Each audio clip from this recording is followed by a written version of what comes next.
Hi YouTube, welcome to a collective reading with yours truly, because I said I was going to do one 2 weeks ago and I forgot about it until right now. So everyone voted on Instagram and Twitter, and a general collective reading won.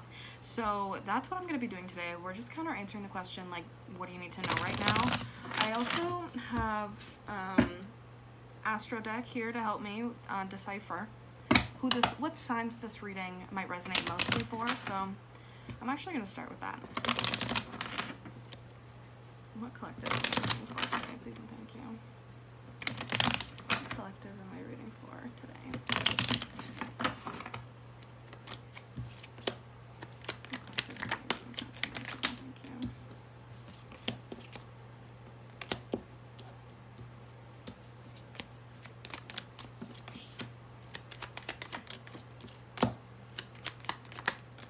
So we have Cancer on the bottom of the deck. So Cancer, Sun, Moon, Rising, Venus. We also have Gemini and Aquarius. Gemini or Aquarius, Sun, Moon, Rising, Venus, because that's usually how I read these for, with the Sun, Moon, Rising, Venus. And then we also have South Node, Comfort Zone, Complacency, Natural Gifts, and Absorption.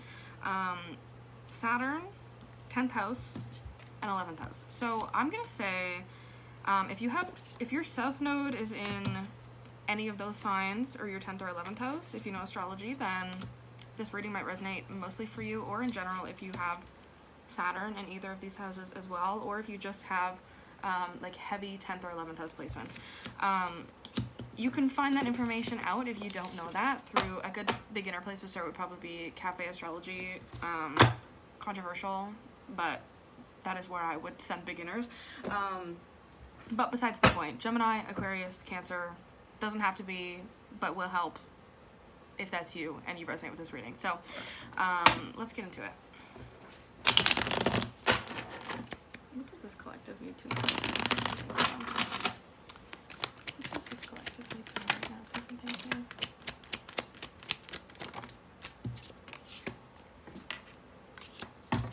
What does this collective need to know right now? Please and thank you.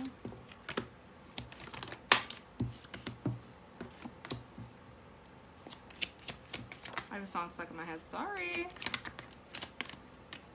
Okay.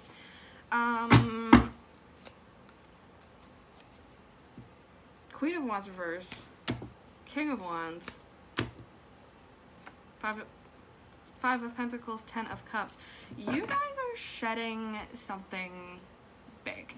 I feel like you're walking away from either relationships. For some of you, this is in relation to a job. Some of you, I'm going to get into that, but there's two groups of this: job, career, relationships, especially romantic, or like a weirdly strong, close, intimate, platonic bond.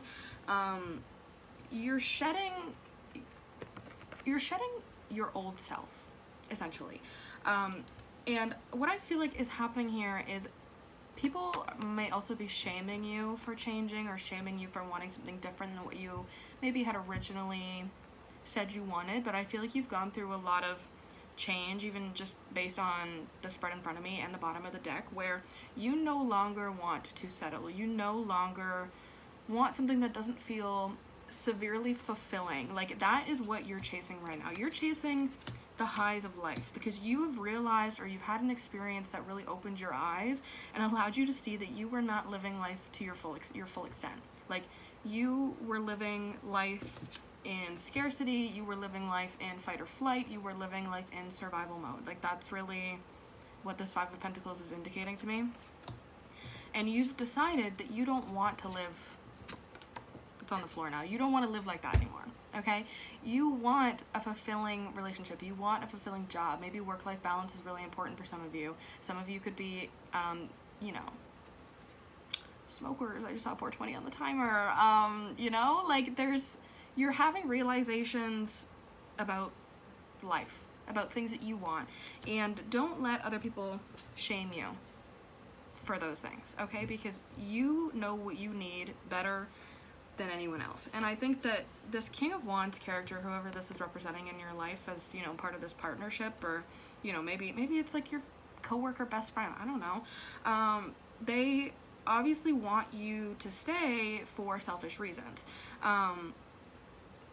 but them letting you go is an act of love, essentially, and saying, yeah, like, I know you could do better, I know that you deserve better than me, or you deserve better than this shitty job, or you deserve a better relationship. And that person should want to push you out into the world, want you to expand, want you to grow.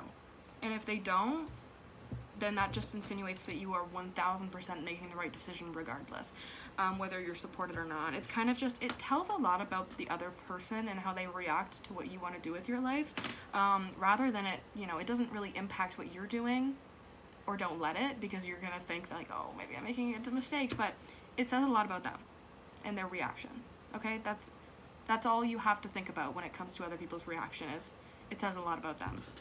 It doesn't say enough. It doesn't say anything about you. Because, again, you can only control things that you do. You cannot control what other people do. And I think that that is a big reminder that you are going to need moving forward. So let me show you these cards, and then I'm going to keep yapping. So we have the Six of Swords, Eight of Wands, Strength, Four of Pentacles, the World, and we end with the Tower. Like, huge upheavals. And I don't feel like this is maybe one physical manifestation of, like, upheavals of, like, leaving a job, a relationship, whatever. But for a lot of this, it's extremely internal. Like, you're going through a lot of new internal processes, and you're really trying to figure out, how can I stand on my own 2 feet on this ground that I've rebuilt? Because before, somebody else had built it for you. Before, you were standing on ground that was built by somebody else. And you decided that you want the independence that you have not received. And I feel like, too, with the Six of Swords, Eight of Wands, I feel like some of you, and I say this is related to your job and career, because I feel like some of you are going to get, like, a job offer or some sort of new job. I feel very heavily a job offer. If you have been looking for a job and you really have been feeling like needing to leave your current job, or maybe you're unemployed, the job is coming. Like, it really, like, it seems like not a reward of some sort, but for some of you, it is a reward of your patience and of your hard work that you feel has gone unnoticed. So for some of you, this could also be a promotion, but definitely, like, a job offer of some sort.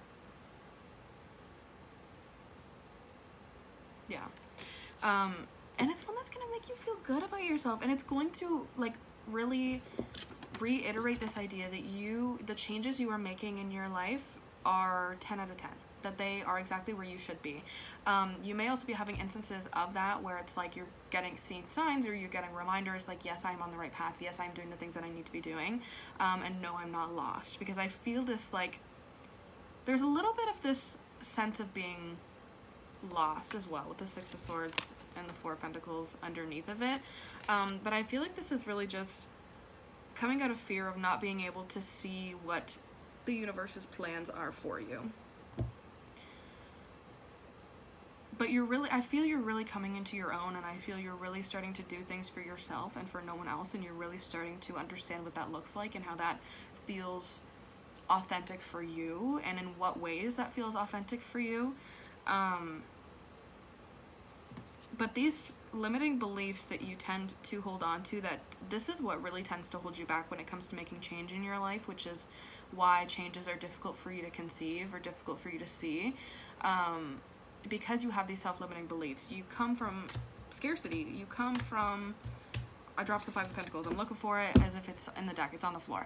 You come from, like, not feeling like you can never reach the goals that you've set out for yourself. And I feel like that was a really big struggle for a lot of you as well. Maybe growing up, or, like, as a teenager. But you are not that person anymore. You have gone through, this is not your first personal major transformation. This is one of many. And I feel like it's not that you don't give yourself enough credit, but you don't see these personal transformations for what they are. You see them as just kind of out of necessity. You're growing out of necessity. And so then we get to a point of, when do we grow out of wanting to grow? Because it's maybe no longer necessary, but it's something to push you, to challenge you, to help you grow. And I think that this situation with your growth and, you know, moving into something that's a little bit more fulfilling, this is your first stance of growing out of a desire to grow, a desire to challenge yourself, not out of necessity, which is really interesting. And I think you should pat yourself on the back for that, because I don't know if you are really cluing in how huge that is compared to where you've come from and where you are now. But yeah, like, pat yourself on the back, like, round of applause, you know what I mean? That's all I have to say about that. I'm gonna pull some surrender cards, because I love closing readings out with this. I always close readings out with this deck, because this is my favorite deck. So yeah, what does this collective need to surrender right now? Please and thank you.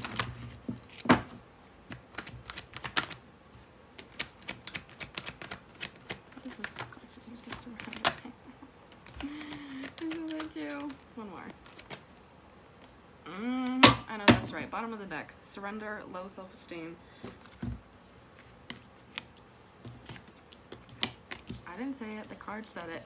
We have surrender to play. Take a break from overthinking a goal. Do something fun. Play is a time of recreation and rejuvenation. And I feel like this kind of just speaks to the changes that you're going through right now as well. Is like, don't take yourself so seriously during this time. Like, yes, you are going through, you're changing your life up, you're feeling personally transformed, like, you're feeling like things are really heavy, which is why it's also good to take some time for yourself to not think about how you need to grow and challenge yourself all the time, and think about, how can I have fun today? How can I plant joy into my life today? Even if it's just something little, like going to get yourself a little treat, or like cracking open a cold, crisp can of Diet Coke. I don't know, you know, have fun with it. And then we have surrender the idea that you can fix someone. It's time for a relationship to shift. It doesn't work to try to fix someone. Each person must be accountable for their own healing. Where is he? Where is he? You can't force this other person to grow with you. You can't fix them. You can only fix you, okay? Don't forget that. Again. Let's say it till I'm blue in the face. Surrender to your intuition. Tune into your inner voice. Be aware of any gut feelings, flashes, knowings, or aha moments that come through to guide you. I think this is integral to any personal transformation, because you're learning to trust yourself. And I always say that the only way that you will ever be able to really hear your intuition and really let it sink in is by learning to trust yourself. If you don't trust yourself, intuition is useless. So that's a big one. And then we lastly have surrender to complete healing. Open fully to the loving, compassionate forces of the universe that support your physical, emotional, and spiritual healing. And that's all I have for you today. I hope that this, resonates, makes some sort of sense, brings some sort of clarity, helps you out a little bit. Regardless, if this resonates, leave a like, subscribe. I'll be posting weekly messages tomorrow. Personal readings are always open, so I have spots for next Tuesday and on, Tuesday through Thursday, so don't be shy. If you really want to know the tea, book a personal reading with yours truly. And I will see you guys probably tomorrow.